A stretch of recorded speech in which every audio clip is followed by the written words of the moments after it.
Today we are testing this.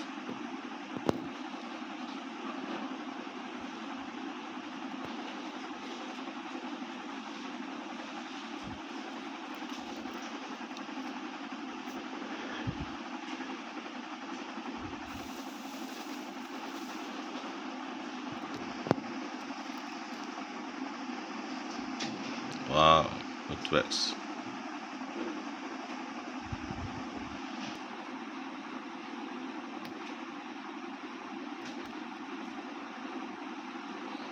Yeah, I'll be testing on the solid flax and then the liquid flax and then the paste. I have the paste too. We'll be testing on them to see.